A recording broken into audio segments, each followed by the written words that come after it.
Bonjour et bienvenue sur Histoire et Révélation.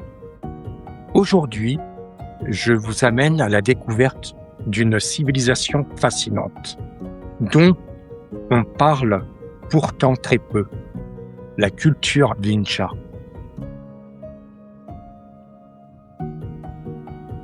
Lorsqu'on évoque les plus grandes civilisations de l'humanité, les mêmes noms reviennent presque toujours.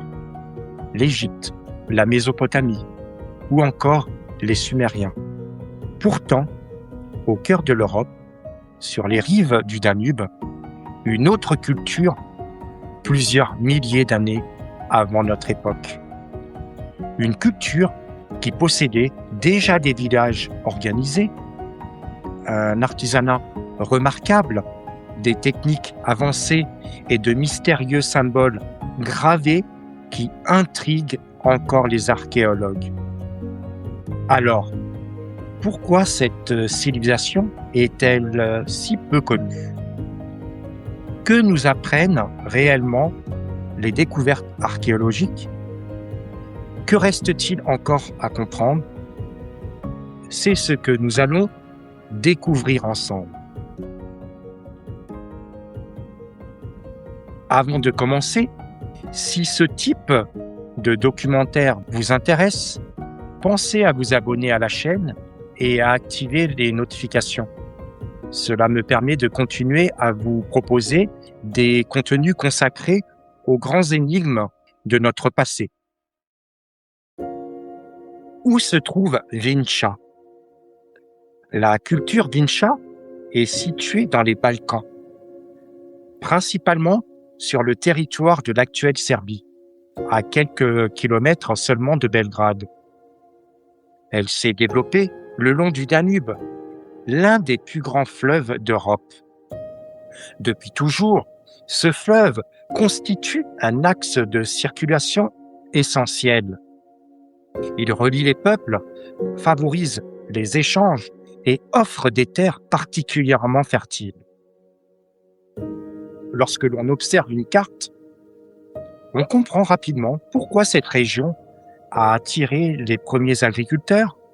Les plaines sont riches, l'eau en abondante et le climat est favorable à l'installation de communautés sédentaires. Mais ce que les archéologues allaient découvrir dépassait largement ce qu'ils imaginaient. Tout commence en 1908. Cette année-là, l'archéologue serbe Miolje Vasić entreprend des fouilles dans le petit village de Vincha, situé au bord du Danube. Très rapidement, son équipe met au jour des vestiges exceptionnels. Sous plusieurs mètres de terre apparaissent des maisons, des rues, des foyers domestiques, des outils, des poteries richement décorées et des centaines de figurines. À mesure que les fouilles progressent, les chercheurs comprennent qu'ils ne sont pas en présence d'un simple village préhistorique. Ils viennent de découvrir les traces d'une société organisée qui a occupé cette région pendant plusieurs millénaires. À l'époque, personne n'imaginait encore l'importance de cette découverte.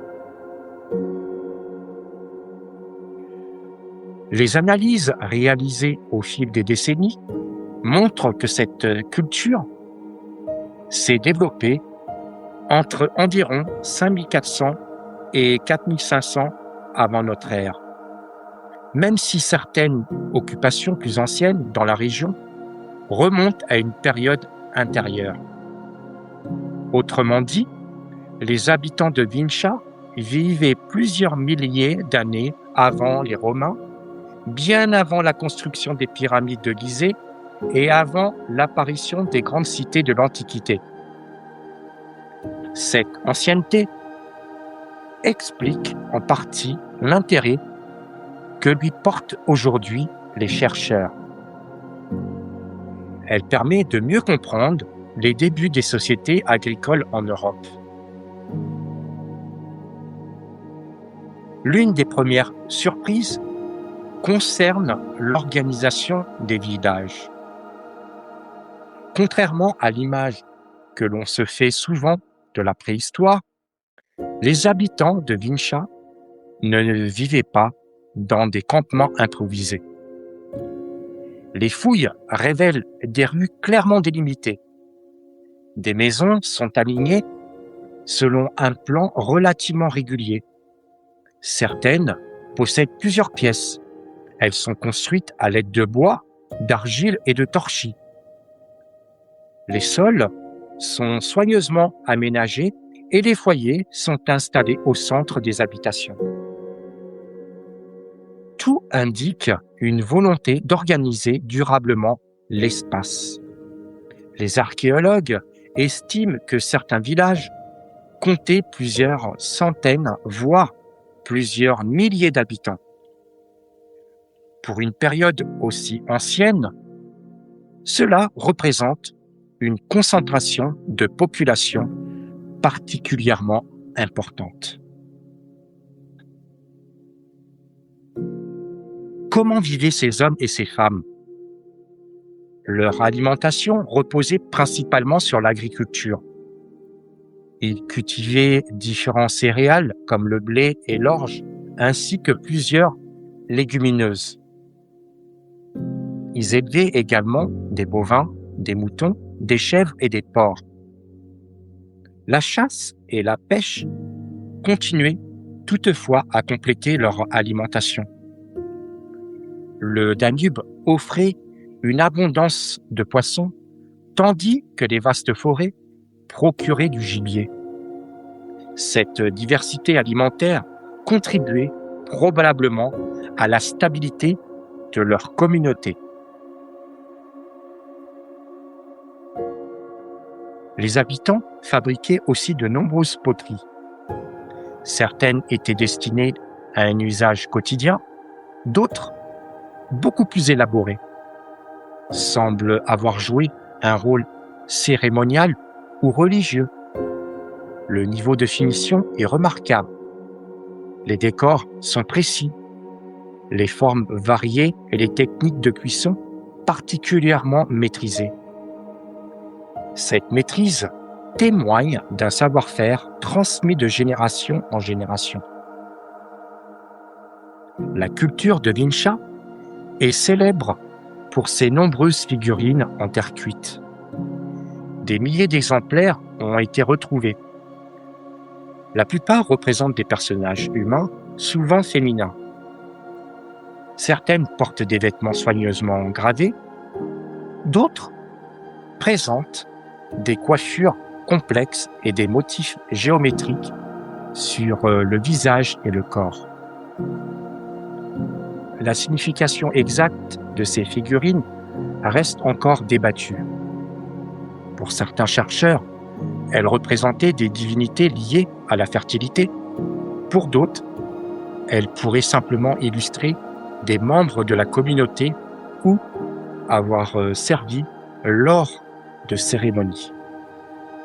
À ce jour, aucune interprétation ne fait totalement consensus. Et c'est justement ce qui rend cette civilisation aussi passionnante. Chaque nouvelle découverte apporte son lot de questions. Chaque fouille permet d'affiner notre compréhension sans pour autant résoudre tous les mystères.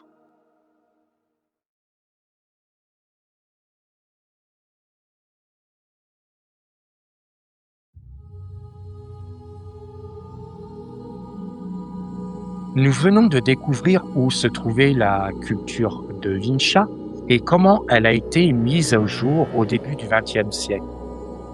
Mais ce qui intrigue le plus les archéologues, ce n'est pas seulement son ancienneté, c'est surtout son incroyable niveau d'organisation.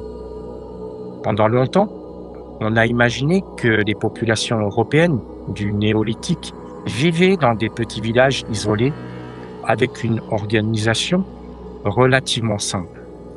Les fouilles de Vinça racontent pourtant une histoire bien différente. Lorsque les archéologues ont commencé à dégager les différentes couches du site, ils ont découvert un véritable plan d'urbanisme. Les maisons n'étaient pas construites au hasard. Elles étaient alignées selon des axes réguliers, séparés par des espaces de circulation qui évoquaient les premières rues. Certaines habitations étaient construites exactement au même endroit après un incendie ou leur destruction. Cela montre que les habitants conservaient une organisation stable de leur village pendant plusieurs générations.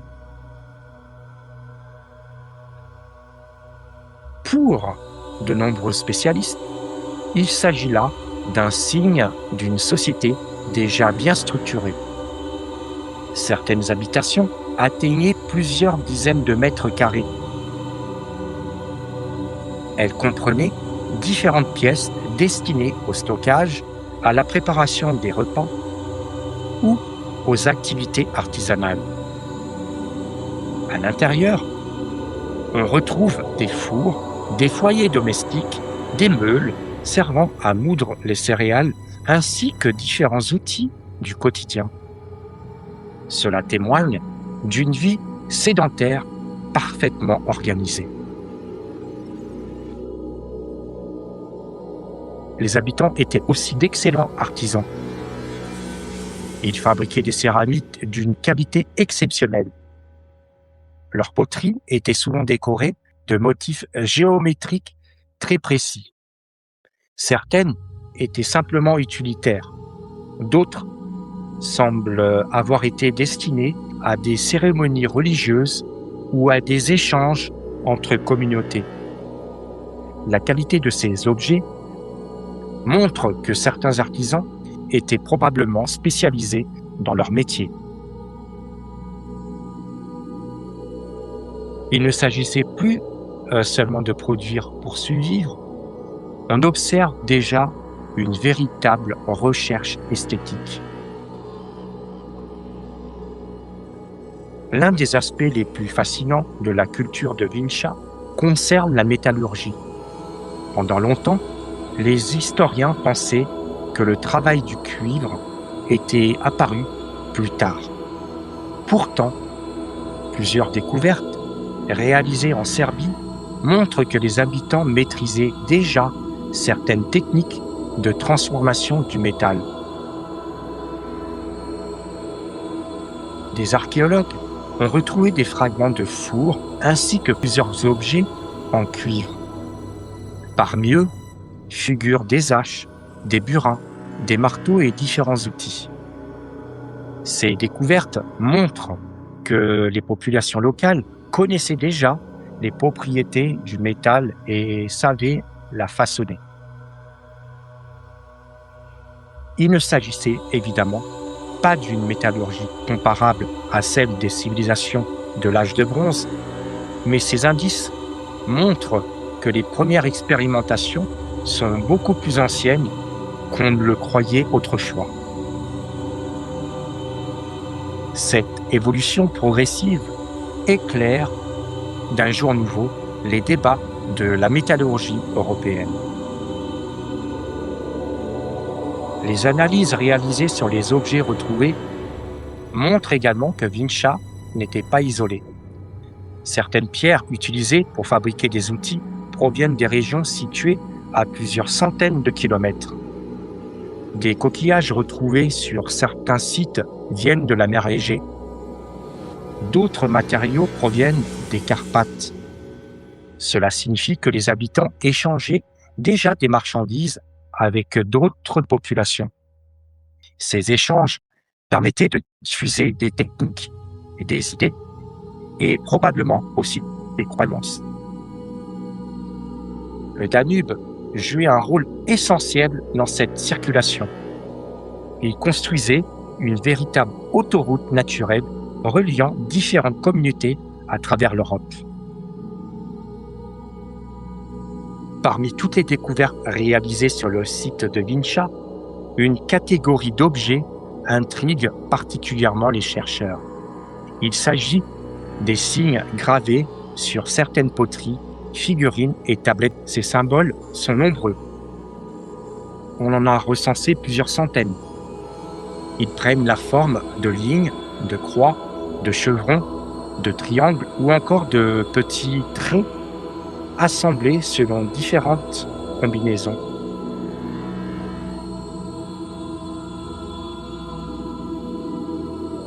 La grande question est la suivante. S'agit-il réellement d'une écriture ou simplement de marques appartenant à des artisans ou à des symboles religieux? À ce jour, les spécialistes ne sont pas tous d'accord. Certains chercheurs considèrent qu'il pourrait s'agir d'un système de communication symbolique. D'autres pensent que ces signes ne constituent pas une écriture au sens où nous l'entendons aujourd'hui. Le débat reste ouvert et c'est précisément ce qui rend cette culture si passionnante.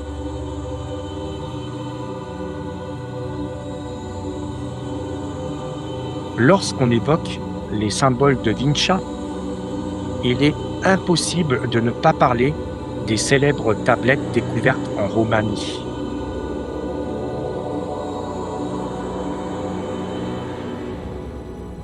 Ces petites tablettes en argile portent plusieurs signes gravés. Leur datation a suscité de nombreux débats. Certains chercheurs estiment qu'elles pourraient être contemporaines de la culture de Vinsha. D'autres restent prudents et soulignent que leur contexte archéologique est complexe. Quoi qu'il en soit, elle alimente encore aujourd'hui les discussions sur les origines des premiers systèmes de communication graphique. Il est donc important de distinguer ce qui est démontré scientifiquement de ce qui révèle encore de l'hypothèse. Depuis plusieurs décennies, certains auteurs avancent que les signes de Vinsha seraient plus anciens que les premières écritures sumériennes.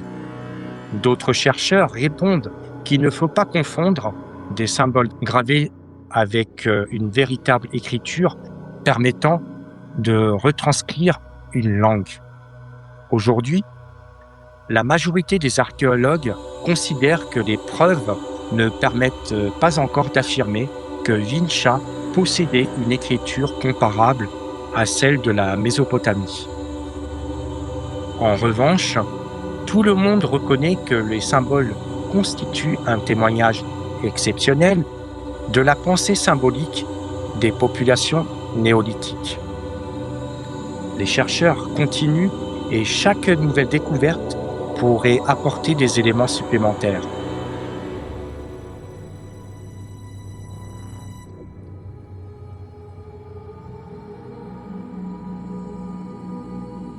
La culture de Vinsha n'a peut-être pas encore livré tous ses secrets. C'est justement ce qui en fait l'un des sujets les plus fascinants de l'archéologie européenne.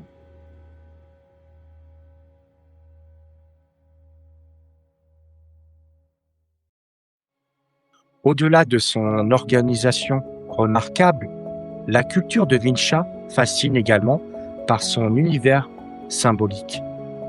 Les fouilles ont permis de mettre à jour plusieurs milliers de figurines en terre cuite. Certaines sont de petite taille, d'autres plus imposantes. Elles représentent majoritairement des silhouettes humaines, parfois très stylisées. Les visages attirent immédiatement l'attention. Les yeux sont souvent exagérés, grands. Le nez est marqué par une arête prononcée. Le corps est simplifié, tandis que certaines figurines portent des motifs géométriques gravés avec une grande précision. Depuis plus d'un siècle, les archéologues tentent de comprendre leur signification. À première vue, On pourrait croire qu'il s'agit simplement de petites statuettes décoratives. Pourtant, leur nombre exceptionnel et le soin apporté à leur fabrication laissent penser qu'elles jouent un rôle beaucoup plus important. Certaines ont été découvertes dans des habitations. D'autres proviennent de zones qui semblent avoir été réservées à des activités rituelles. Plusieurs chercheurs pensent qu'elles étaient utilisées lors de cérémonies religieuses ou de pratiques liées à la fertilité. Cette hypothèse repose sur le fait que de nombreuses figurines représentent des femmes en forme volontairement accentuée. Dans plusieurs cultures du néolithique, ce type de représentation est souvent associé à la fécondité, à la maternité ou au renouveau de la nature. Cependant, il n'existe aujourd'hui aucune certitude. Aucun texte ne permet de confirmer ces interprétations. Nous devons donc rester prudents. En observant ces statuettes de près, un détail revient très souvent. Le visage est parcouru de lignes, de triangles et de petits traits soigneusement gravés. Que représente-t-il? Les spécialistes proposent plusieurs explications. Il pourrait s'agir de tatouages. D'autres y voient des peintures corporelles utilisées lors de cérémonies. Certains pensent qu'il s'agit simplement de motifs décoratifs. La réalité est sans doute plus complexe. Faute de documents écrits, il est impossible d'apporter une réponse définitive. Mais ces détails montrent une chose essentielle. Les habitants de Vinča accordaient une grande importance à leur identité culturelle et à leurs traditions. La présence de nombreuses figurines féminines a conduit certains chercheurs à imaginer que les femmes jouaient un rôle central dans cette société. Au cours du XXe siècle, plusieurs archéologues ont proposé l'idée d'un culte consacré à une grande déesse. Selon certaines interprétations, les populations néolithiques auraient accordé une place privilégiée à la fertilité et à la nature et au cycle des saisons. Aujourd'hui, cette théorie est discutée. Beaucoup de spécialistes estiment que les preuves sont insuffisantes pour affirmer l'existence d'une religion unique centrée sur une déesse. Les figurines restent donc un mystère. Elles témoignent d'une vie spirituelle riche, mais leur véritable fonction demeure inconnue. À une 50aine de kilomètres de Vinča se trouve un autre site majeur de la préhistoire européenne. Il s'agit de Lepenski Vir, également installé sur les rives du Danube. Découvert dans les années 60, ce site est célèbre pour son architecture originale. Les maisons possèdent tous un plan trapézoïdal. Elles sont soigneusement orientées vers le fleuve. Cette disposition n'est probablement pas due au hasard. Le Danube occupait certainement une place essentielle dans la vie quotidienne comme dans la croyance des habitants. Aujourd'hui, le site est parfaitement protégé sous une vaste structure moderne qui permet de le visiter tout en préservant les vestiges. Ce qui rend Lepenski Vir unique, ce sont surtout ses impressionnantes sculptures. Taillées dans le grès, elles représentent des personnages dont les traits rappellent parfois ceux de poissons. Le visage est large, les yeux sont profondément creusés, la bouche est souvent très marquée. Ces statues ont longtemps intrigué les chercheurs. Représentent-elles des divinités? des ancêtres, des êtres symboliques liés au Danube? Là encore, les réponses manquent. Une chose est certaine, ces sculptures comptent parmi les plus anciennes œuvres monumentales connues en Europe. Les habitants de l'Epesquinvir vivaient dans les environs particulièrement favorables. Le Danube leur fournissait une abondance de poissons. Les forêts voisines procuraient du gibier. Peu à peu, ces populations adoptèrent également l'agriculture et l'élevage. Cette transition marque une étape essentielle dans l'histoire humaine. Les groupes nomades deviennent progressivement sédentaires. Ils construisaient des villages permanents. Ils développaient l'artisanat. Ils améliorent leurs techniques et surtout, ils transmettent leurs connaissances de génération en génération. Pendant longtemps, l'histoire des premières civilisations s'est concentrée sur le Proche-Orient. Les découvertes réalisées dans les Balkans montrent que l'Europe néolithique possédait elles aussi des sociétés très organisées. Sans remettre en cause le rôle majeur de la Mésopotamie ou de l'Égypte, ces fouilles enrichissent notre compréhension des débuts de la civilisation. Chaque nouveau chantier archéologique apporte son lot de surprises et il est fort probable que de nombreuses découvertes restent encore enfouies sous nos pieds.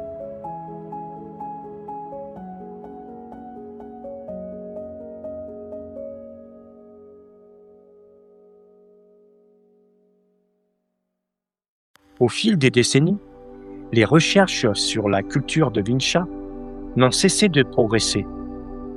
Chaque nouvelle campagne de fouilles apporte son lot de découvertes.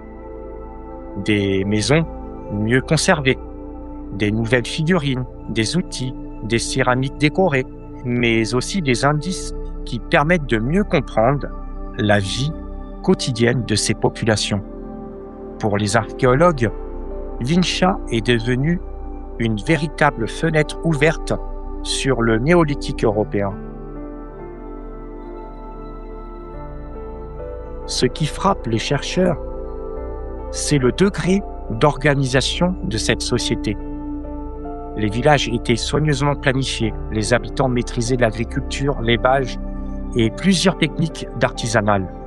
Ils fabriquaient des céramiques d'une qualité remarquable. Ils travaillaient également le cuivre à une époque où cette pratique était encore très rare. Toutes ces découvertes montrent que les populations européennes du néolithique étaient bien plus organisées qu'on ne le pensait il y a encore quelques décennies. L'image d'une Europe préhistorique, composée uniquement de petits groupes isolés, appartient désormais au passé. Parmi toutes les découvertes réalisées à Vinča, les symboles gravés restent certainement les plus mystérieux. Des centaines de signes différents ont été recensés. Ils apparaissent sur des poteries, des figurines et quelques objets en argile. S'agit-il d'un simple système de marquage, de symboles religieux, d'une forme primitive de communication ou des premiers pas vers une véritable écriture? Pour le moment, aucune réponse définitive n'existe. La majorité des spécialistes préfèrent rester prudents. Les recherches se poursuivent et il faudra peut-être encore de nombreuses années avant de comprendre leur véritable signification. Une question revient souvent. Pourquoi parle-t-on si peu de Vinča alors que cette culture est si fascinante? La réponse est assez simple. Pendant longtemps, les recherches archéologiques se sont concentrées sur les grandes civilisations du Proche-Orient, de l'Égypte ou de la Grèce. Les découvertes réalisées dans les Balkans sont plus récentes. Elles demandent encore beaucoup d'études avant d'être pleinement intégrées dans les ouvrages consacrés à l'histoire des premières sociétés humaines. Ce n'est donc pas une civilisation oubliée volontairement. C'est une civilisation que la recherche continue encore de découvrir. Et c'est précisément ce qui la rend si passionnante. L'histoire de Vinča nous rappelle une chose essentielle. Notre connaissance du passé évolue sans cesse. Chaque génération d'archéologues apporte de nouvelles méthodes. Les techniques de datation deviennent plus précises. Les analyses d'ADN permettent aujourd'hui de mieux comprendre les déplacements des populations. Les scanners 3D révèlent des détails invisibles auparavant. Autrement dit, l'histoire n'est jamais figée. Elle s'enrichit au rythme des découvertes. C'est pourquoi il est toujours important de garder son esprit curieux et ouvert. Lorsque l'on observe une carte, on comprend rapidement que le Danube a joué un rôle fondamental. Depuis des milliers d'années, ce fleuve relie des peuples, des cultures et des territoires. Les habitants de Vinča vivaient au bord de cette immense voie naturelle. Ils pouvaient échanger des marchandises, des idées, probablement des savoir-faire, avec d'autres communautés. Le Danube n'est pas seulement une source d'eau. Il est le cœur même de leur civilisation. Aujourd'hui, plusieurs sites liés à la culture de Vinča sont protégés. L'histoire de l'humanité est immense. Et chaque découverte nous rappelle qu'il reste encore beaucoup à explorer. J'espère que ce voyage au cœur de la culture Vinča vous aura passionné. Si cette vidéo vous a plu, n'hésitez pas à la partager autour de vous. Sur Histoire et Révélation, nous continuerons à explorer ensemble les grandes énigmes de notre passé en nous appuyant sur les découvertes scientifiques et les recherches les plus sérieuses. Merci à tous de m'avoir accompagné jusqu'au bout et je vous souhaite une excellente soirée. Prenez soin de vous et surtout, à très bientôt pour une nouvelle aventure au cœur de l'histoire.